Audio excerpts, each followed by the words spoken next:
Everyone. I'm Dr. Melissa Tranquille, life coach and founder of Peak Living with Mel. I'm so excited to be here tonight. It's 7 p.m. in the UK. For those of you who are joining us live or who will soon be joining us, thanks for joining. I know many of you would look at the replay afterwards, so feel free to look at it afterwards when you get the time and comment, provide some feedback on the teaching. I really hope that you will find some value from it. Anyway, yes, so what I do is basically I'm a life coach. I help people who are stuck become unstuck so that they can achieve any goal in life.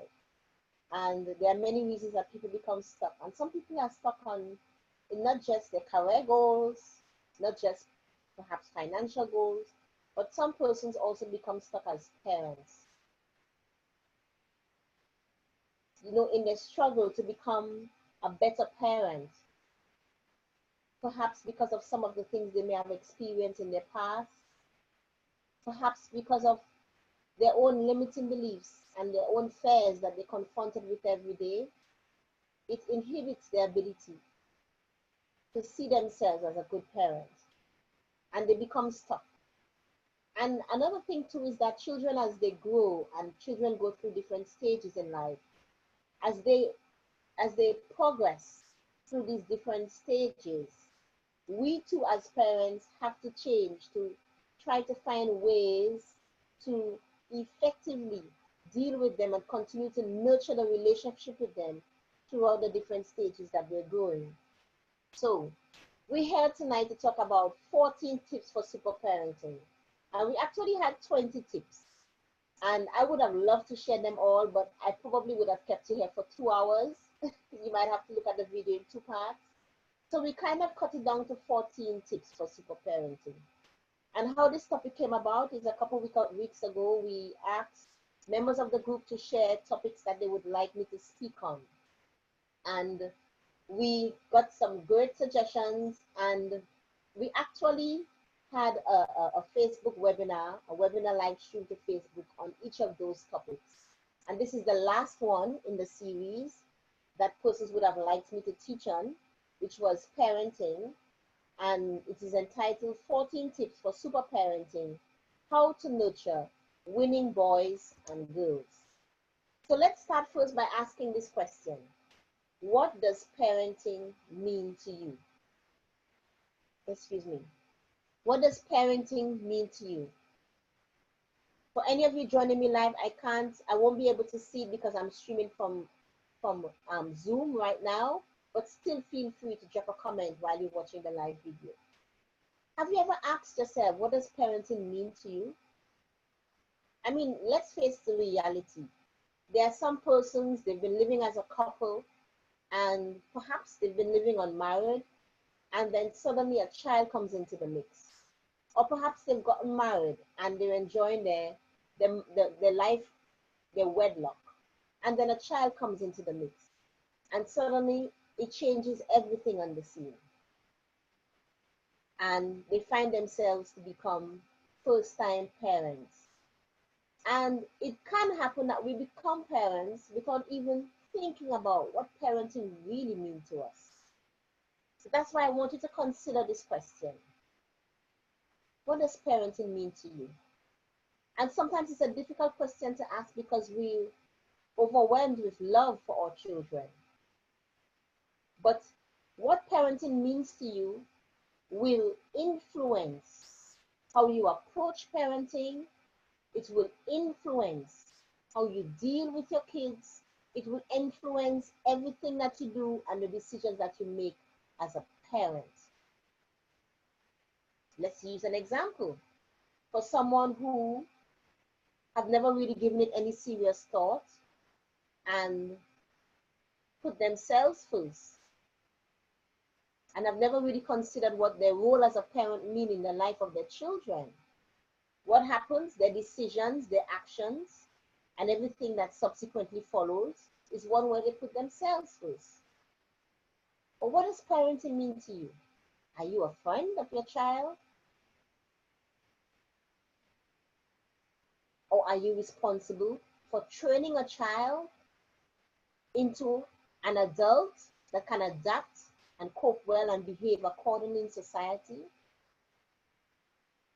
Are you a parent who thinks that you play a pivotal role in instilling values in your child? What does parenting mean to you? Because as you ask yourself this question, especially if we are parents right now, it's very easy to sit on the judgment seat. And I want to urge you right now to get off that judgment seat, because we've all made mistakes. You know, parenting is a process. It's not a things to do list. It's not a list where you have, okay, this is what you do and this is what you don't do. And you do this way and you don't do this way. It's a process. It's an experience. One way you will deal with one child one way, but you have to use a different approach to deal with that child. For instance, we have two boys, and I don't believe that we should grow boys differently from girls. No, they need the same kind of discipline. However, when you have to deal with a certain issue, you may speak to your girl one way and you speak to the boy a different way. And even as we have two boys, we may speak to one a particular way. You would start off with certain questions. Whereas the other one, you would speak to him in a different way because of his personality type. So it's an experience. It's a learning experience. So get off the judgment seat as you begin to listen to this training. Get off the judgment seat. Open your mind and let us dive in this training together. Because whether you're married, whether you're single, whether you're a foster parent or you're co-parenting, the common denominator is the children. And we as parents, we are responsible for educating, for training, and for nurturing our children. So let me dive into the four main styles of parenting. There's the authoritarian, authoritative, permissive, and uninvolved parent. Now I may move a little quickly because we have about quite a few slides and I don't want to keep you too long. So we have the authoritarian parent, and I have my source at the bottom, verywellfamily.com. The authoritarian parent focuses on obedience, punishment over discipline. Whereas a parent who is more authoritative creates positive relationships and enforce rules. A permissive parent is one who doesn't enforce the rule at all. Kids will be kids. Have you ever heard that saying? Have you ever heard some parents say that? Kids will be kids. And they don't discipline their children. Have you ever been somewhere and have you ever witnessed a 3-year-old punching his mother? I was in Paris a couple of years ago and I witnessed a 3-year-old really punching his mother in her face, and that's an unfortunate incident. And disciplining our kids does not mean you don't have to use force, but you sometimes need to speak with an authoritative voice where you create that positive relationship. You communicate with them, but with authority, and enforce the rule. Some parents are uninvolved according to this parenting style. They provide very little guidance, very little nurturing. They give their children very little attention. And I'm not going to go into the back end of why all this is possible, because we will be here for quite a few hours. I mean, there are certain circumstances that causes parents to fit into whichever category that they fit in. If a parent fits into the category of uninvolved, then we could probably go back to their childhood and notice that it's a cycle that's repeating in their very own life. Sometimes they're uninvolved because of the dark cloud in their life, the things that they're presently going through in life, and causes them to be absent in their mind. I'm not making any excuses, but I'm saying for each parenting style, there are reasons behind why a parent has that particular style of bringing up their children. What's important is to understand what parenting means to you. That's why I started off this training with what parenting means to you. And when you have ascertained what parenting means to you, then you would easily know which type of parenting style that you ought to adapt in order to bring up healthy and winning boys and girls. Of course, we want one that is positive. And of course, we want to enforce the rules, but with love and with understanding. Because when you're parenting, it can be compared to a garden. Think of a garden. Think of when you've plowed the soil and you've planted the seeds and they're growing into little seedlings and you water the crops. Sometimes you have to put a greenhouse over it in order to protect it from the sunlight because you don't want it to get excessive sunlight. At times you have to apply fertilizer or manure, whatever you know it as, and then it grows. At times you have to prune the tree. You know, for instance, when you're growing tomatoes, you have to take out those buds and you have to prune the tree. So that's what we as parents, at times, we have to prune our children when we teach them right from wrong, when we teach them how to discern good from bad. We're pruning them.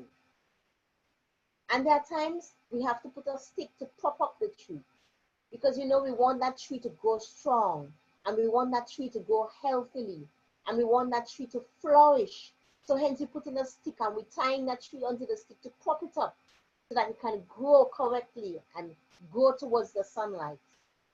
Parenting can be compared to that. At times our children need to lean on us. They need the reassurance from us. We need to show them that we can be trusted. And then there comes a time when that tree flowers and bears and brings forth fruit. And that is the time in our life when we witness the fruits of our parenting.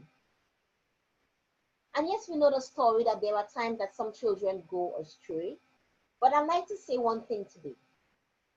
As long as you have sowed good seeds into the ground, or let us use the analogy of the garden here, as long as you've carefully watered it and nurtured it, regardless of the distractions that come along the way, the seeds that you've sown, the fertilizer that you've applied, which are your words of instruction, the words of guidance, this all remains in the child's mind that one day he or she will recall at a time of need, and you will see the fruit of your parenting. And another thing I want to encourage you right now as you listen to this training, and it's something that even in my family we try to pay attention to, is that memory treasure. As parents, whatever we're doing, we're creating memories with our children. What type of memories do you want your children to have? And when you ask yourself this question, then it would automatically cause you to reflect on your own parenting style. And then you will make a more concerted effort to do the things that you would love to do with your children to create the memories that you would like them to have. For instance, do you want them to have memories of their father never being around or their mom never being around because you're always working 24/7, or they were with grandpa or grandma all of the time? Do you want the memories of, oh, I can't tell when last we ate together as a family. We've never eaten together as a family. We never sat down as a family. Everybody was on their own business. What kind of memories do you want your children to have? Think about it and start to create those memories that you want your children to have. Take them to the parks, go on a stroll. Do the things that you know that they would love to do with you together. Go on a vacation. And you begin to create the memories that you want your children to have. Because the truth of the matter is, parenting is a real full-time job. There's no escape from it. Yes, you don't look at it as a job, as paid employment.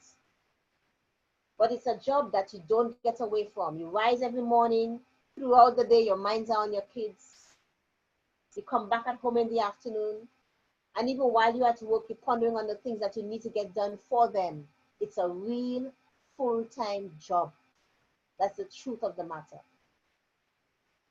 So we ought to take it seriously, and we ought to take the impact that we're making on our children by the words that we speak, by our actions, by the things that we do that influence them. We need to pay careful consideration to these things. So now let's dive into some tips for super parenting. We have 14 tips here. We have what a child needs versus what a child wants. We have putting on the hat, getting off the horse, and we have some abstract names, and this was done deliberately. Lead by example, adults aren't perfect, the positive flashlight, protect them in the dark moments, never stop talking, keep in rhythm, you are what you eat, be on the mark, reward and recognition days, be on surveillance, and dealing with disappointment. So we have 14 tips here for super parenting, which I shall discuss now. What a child needs versus what a child wants. This is a great one to start with. And it's one that we all can relate to as parents. Because you know what? A child cannot differentiate between a need and a want. I have a 3-year-old right now. And as far as she's concerned, she loves Oreos. And that would be a need for her. But is it really a need? Our needs, yes, are food, clothing, and shelter. But even in that, there are some gray areas. Because not everything that we classify as food is a need. He doesn't need the Oreo. They don't need the crisp. They don't need the snacks. These are wants. And it's very difficult for children to differentiate between what they need versus what they want. So what's important is that we as adults have to first get that clarity for ourselves. How do we differentiate it? Because the problem is, if we don't find that clarity for ourselves, when that child cries for you, like I've witnessed a couple of years ago with a parent, a 2-year-old, refused to eat anything else except McDonald's day after day after day. But that parent has to get it in her mind that this is a want. It is not a need because it's not good for him. And when she get that clarity in her mind, then she can in a more positive way get him to transform and move away from what is not good for him. So we need that clarity as parents. Do we ourselves understand what are the needs for our children versus what the wants are? And one good thing to do is to read some books together. There are lots of books, children books out there that speak on the subject. I think Charlie and Lola, there's a book.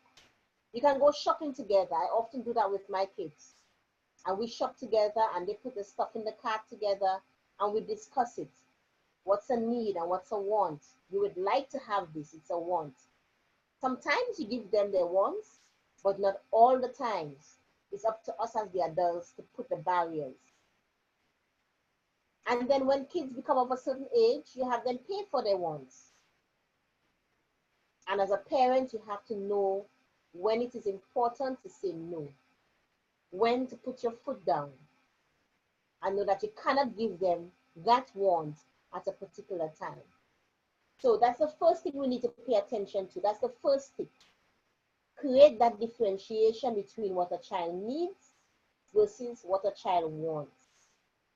A child might want a phone, but do they need a phone? Because as we all know, the mobile phones is dominating the school system today. Even in primary schools, it's a real problem. Do they need a phone or do they want a phone? The second tip is, as parents, you have to put on many hats. And we can all relate to this one. At times, you have to put on the hat of the nurse because he or she has gotten injured. At times, you have to put on the hat of a teacher. At times, you have to put on the hat of a financial coach because you have to guide them in their spending, teach them how to budget. So you see, as parents, that we have to put on many hats. At times, we need to put on the spiritual hat. And we have to be willing to do so. And one thing I've found is when you are able to make that differentiation in your mind of the different hats you have to put on, it causes you to feel less stressed and less overwhelmed because you have a better understanding of the role that you're playing as a parent. That there are times that you are a teacher. There's a time when you are a disciplinarian. and you're not their friend. That's the time to put this hat on. And when you adopt this approach, then you are less likely, or you are more likely to have less problems. Let's put it that way. Tip number 3, I love the title, Getting Off the Horse. Now think of it. Think of a horse. When you're riding a horse, you're so way up there that at times when we're dealing with children, when we're parenting our girls and our boys, we have to come down to their level. Times you have to ask them their opinion and try it. Give them a chance to express themselves. You know, I remember when our daughter, she was about 6 months old, and our eldest son, every time she saw him, she would scream and run away. And do you know what changed? When we coached him and we told him, you know what? Come down to her level. So he started literally sometimes stooping down to talk with her, stooping down to embrace her. And that helped the relationship significantly.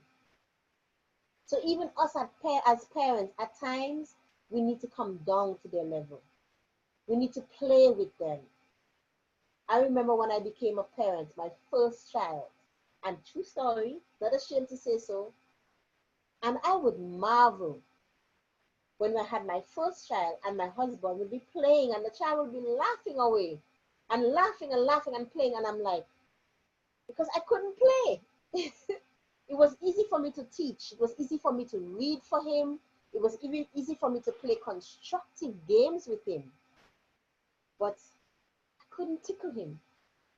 And I literally had to learn this. It may sound funny to some persons. That's my experience. And I literally had to learn to play with him, to come down.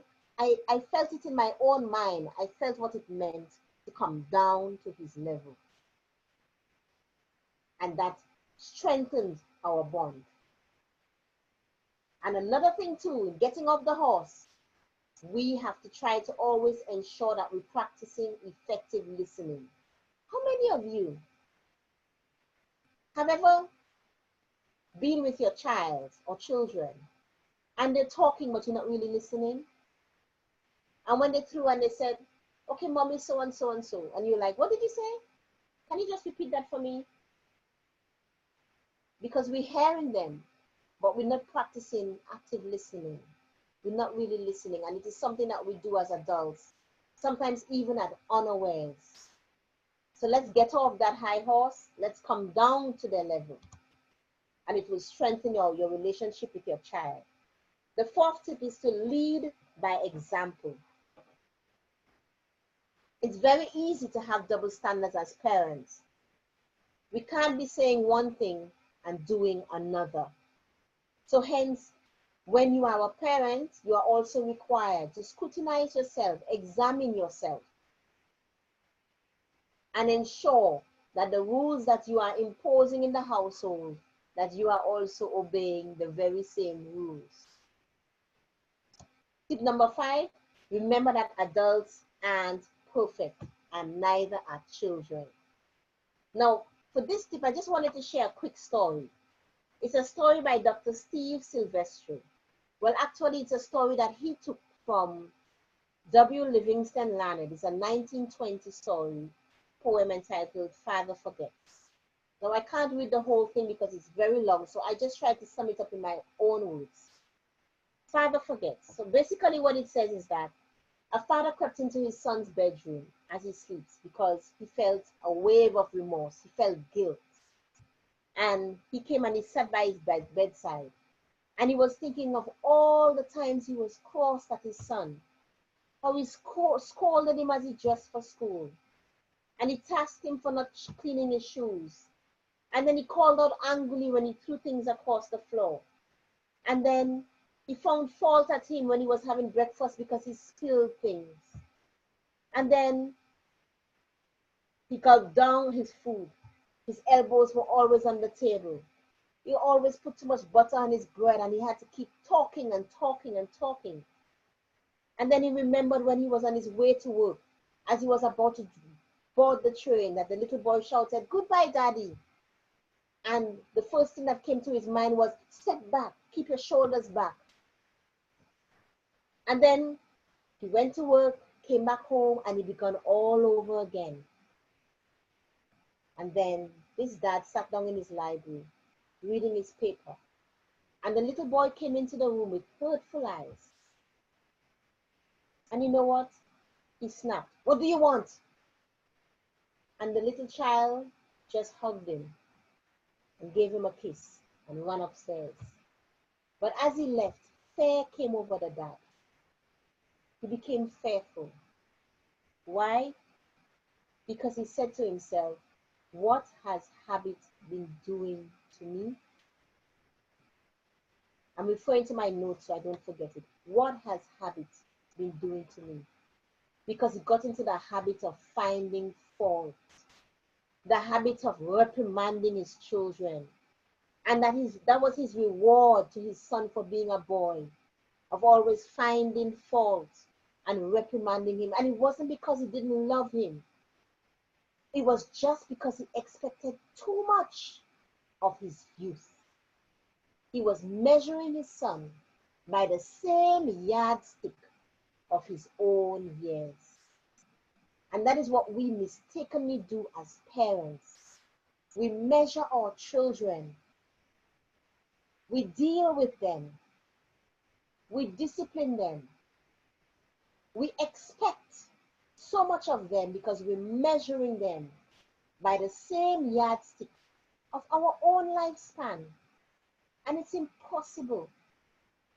And then quite ever so often we find ourselves always finding a fault with them till it becomes difficult. Our eyes are clouded, that we cannot see the good, that we miss out on the times when they've done well because we've gotten into the habits of reprimanding them. So I want to leave you with that story. Remember, adults aren't perfect and neither are children. And that parenting is an experience. And what you have to do is turn on the positive flashlight and spot and nurture the good. It's important to do that from time to time. To recognize them when they've done good. And when you're doing this, you have to be aware of the stage that your child is at. Because each stage of growth for children would require a different approach for even reward and recognition. You have to be conscious of the stage that your child is at, and you nurture that child. And I want to emphasize at this point, there's a difference between nurturing a child and spoiling a child. You're nurturing a child, you're encouraging your child to express their feelings, there's mutual respect between you all, there's free and open communication, there's constructive and fair discipline. You're celebrating their strengths and their accomplishments, but you're not spoiling that child. Spoiling the child, of course, is the total opposite to what I've said. There won't be constructive and fair discipline. And when you spoil a child, there's no mutual respect and trust. So you nurture the child, but you don't spoil the child. And let's finally talk about the dark moments that will come, because this is a reality of all our lives. Some common things that might come upon us: financial constraints, health-related problems, job loss, someone's made redundant, broken relationships, divorce, separation, conflict. These are some of the things that come upon us. And we as parents, what we need to do is to put the shield on and become a bulletproof vest and protect them in these dark moments. And to do so, one thing that is necessary is to examine yourself as parents. How are you coping yourself? What do you do to cope? Because you cannot protect them from these dark moments in a way that's not harmful to them if you're not able to protect yourself. How are you coping? What do you do to cope? Some people use journaling to cope. Some people need to speak with someone. Some people find their refuge in prayer. Some people exercise. What are you doing to cope? What are your coping skills? You reflect upon that first, and then you will be able, you'll be in a better position to protect your children from those dark moments. Tip number 8 is to never stop talking. That is one thing we encourage even at our own home. Don't shut the child up. Trust me. I know sometimes when you come from work and you've had a hard day and you could really do with some peace and quiet, but that's the moment when they want to tell you all about their day and they don't want to miss anything because they're excited to be talking to you. Who would they rather talk to? That's why they're coming to you. Don't shut them up. Never stop talking. You know, there's a study done by, I can't get the names of the professors. It was 3 professors. Let me see if I can get my iPad.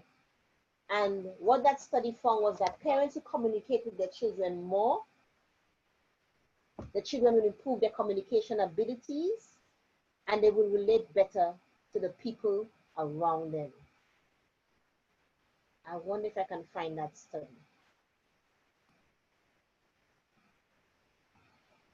I can't find that study right now. I had the study open.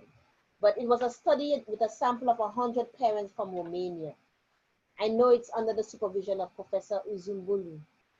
But in that study, they found that communicating with children is very effective. So never stop talking because you're helping their own communication skills and you're helping their own interpersonal skills. Indirectly, you're teaching them how to better relate to others. Keeping the rhythm, the family meetings, take the chair, have your say, and foster good teamwork. Family meetings is another way to nurture your children and to create the memories that we referred to above that you want to have. You want them to have these kind of memories. That my mom and dad, you know, we had those times, whether it's once every quarter or once a month, where we sat down and we had a family meeting and everybody had a say because it builds that air of mutual respect and trust, you know. And we do it at home. I remember a couple of years ago, we had a family meeting and the kids said, you know, Mom, you shout too much. That was in my early days. I shout too much. I was quick to go on the defensive within me. And then I remembered what was the purpose of the family meeting. The purpose of the family meeting was for us to become the best version of ourselves. Everybody to become better, so we can be a better family. So drop the defenses and listen. And then I reflected.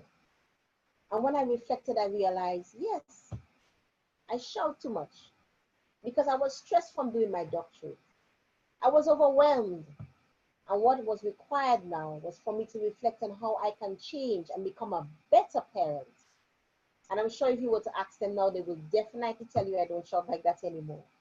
So the family meetings are good.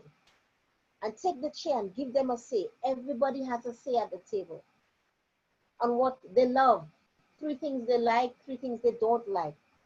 You know, and it will help to foster that relationship and build that mutual trust in the family.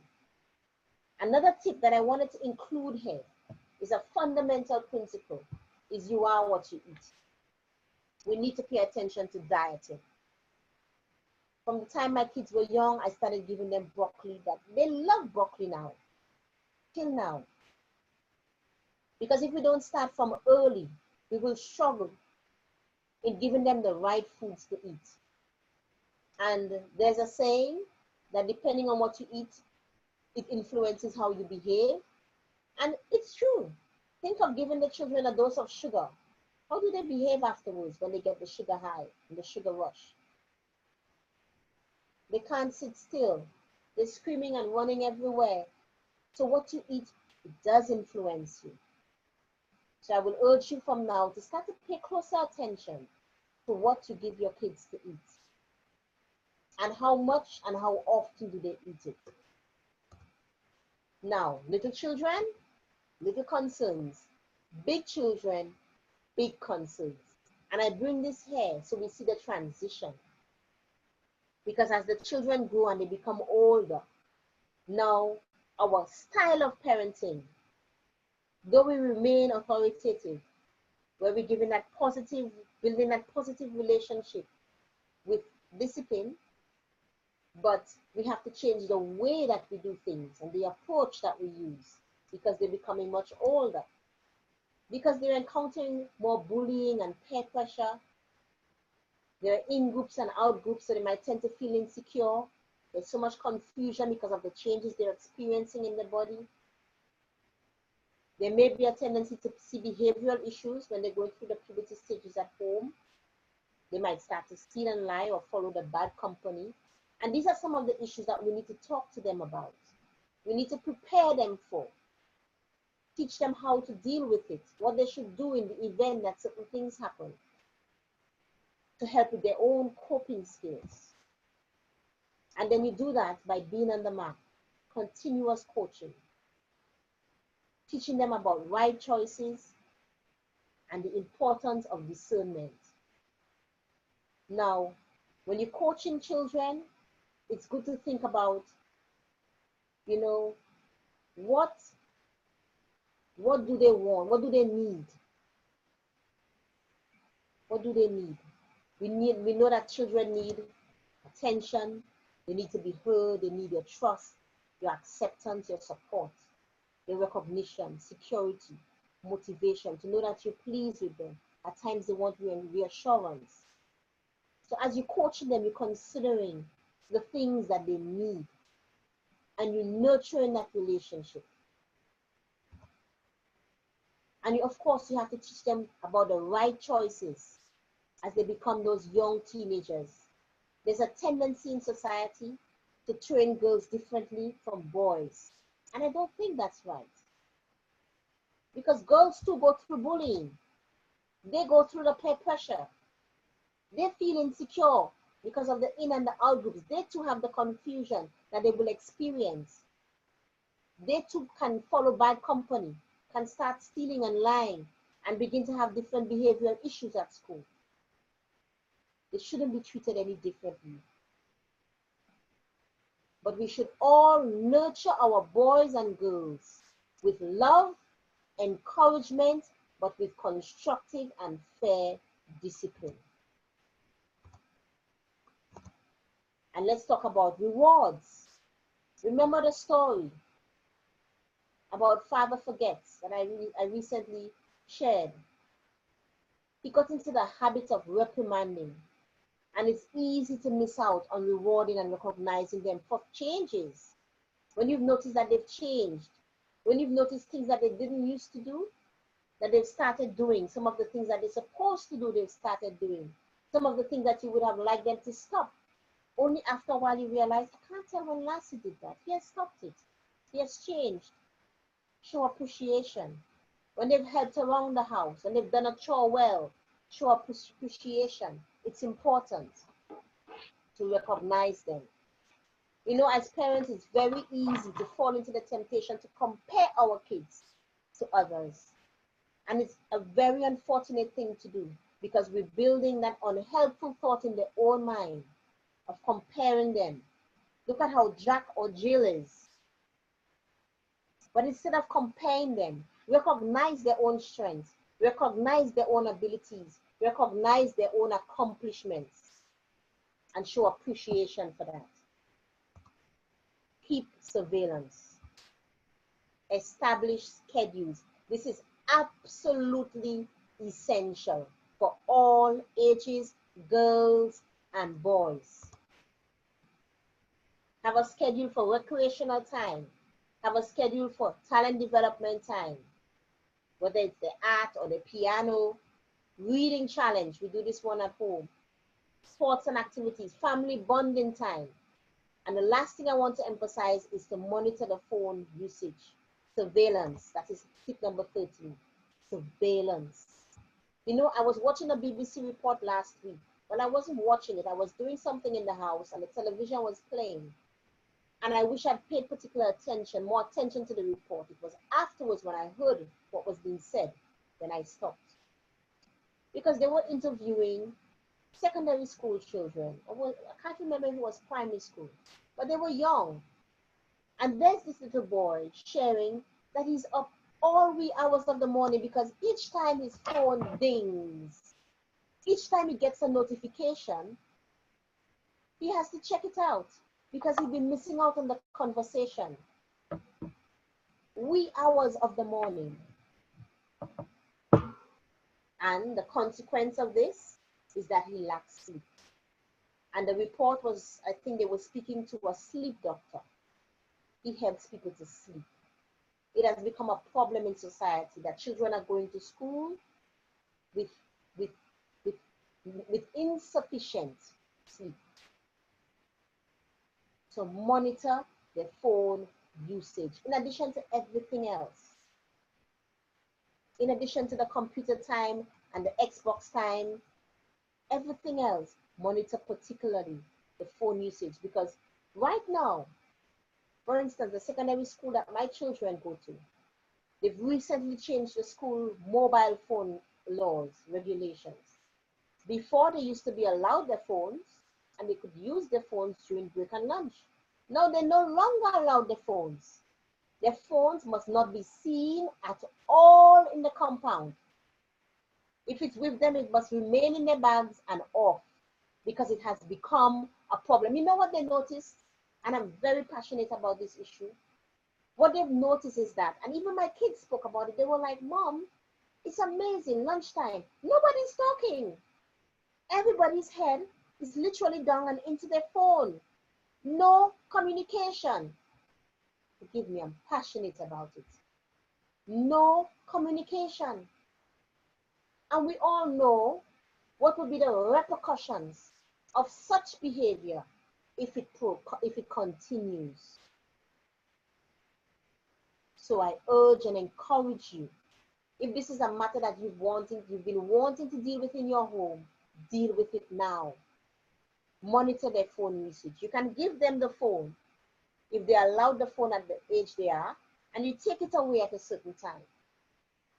You confiscate it at a certain time and you keep it at a certain time. Because trust me, if you don't, it's only natural that they want to spend all their time on that mobile phone. And the final tip is dealing with disappointments. Disappointments will come, but it's how we deal with it. Always be clear on the why. When you sit to speak with your children, try to go dig deep and get the why did it happen? Why didn't you succeed in your test?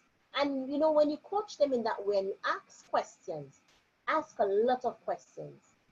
And when you coach them, they themselves will tell you, you know, I did not prepare enough for my exam. And there'll be no need for you to be down on their backs. Oh, you didn't prepare for your exam. I know this will happen to you. But rather, you sit and you have a conversation and you ask questions. And then he or she will be in a more, how to say it, will be more open now to whatever suggestion that you would have. And be reasonable, and whatever you do, do it out of love. And even after, when you were dealing with the matter, perhaps they didn't perform the way that you would have liked them to perform, always express your love and your faith in them afterwards. Because I want to say here that we as parents play a significant role in shaping the mindset and belief of our children. We play a significant role by the things that we say, even the jokes we make. The jokes that we tend to make often influence their thinking. What we reinforce or don't reinforce influence their thinking. When we compare them to others, influences their belief system. They begin to think, I'm not good enough. And those limiting beliefs begin to grow in their minds. So I want to encourage you right now that you too can become a great parent. You know, and a life coach helps people to become better parents by first trying to become the best version of themselves. Because when you discover what your own limiting beliefs are, when you discover what your own areas of development are, and you work on them, then you're able to approach your parenting experience with more confidence, and you're able to make a more positive input into your children's lives because you understand your role as a parent. Remember, you have different hats. At times you're the friends, at times you're the mother, you're the father, at times you're the teacher. But you have to sort yourself out. Heal where you're broken. Get rid of your own limiting beliefs. Get rid of your own low self-confidence. And know that you too can become an excellent parent. Parenting is an experience. It's not a thing to do list. You never go out of it. It's a lifetime investment. So I want to thank you right now for listening to this training. It's the last of our Facebook webinar slide presentation for the month. So thank you for listening. If you've listened to all of the trainings, I've gotten feedback from a few persons who have actually listened to all of the trainings.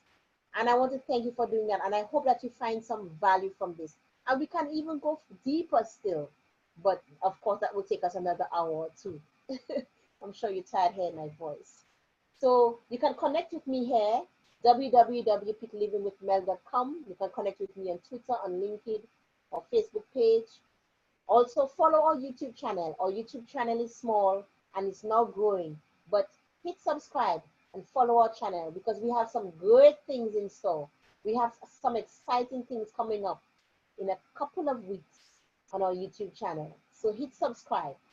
Thank you for watching, and I hope that you will drop a comment below and let me know what you think of this video and one thing that resonated with you. Thank you. Have a pleasant night. Bye.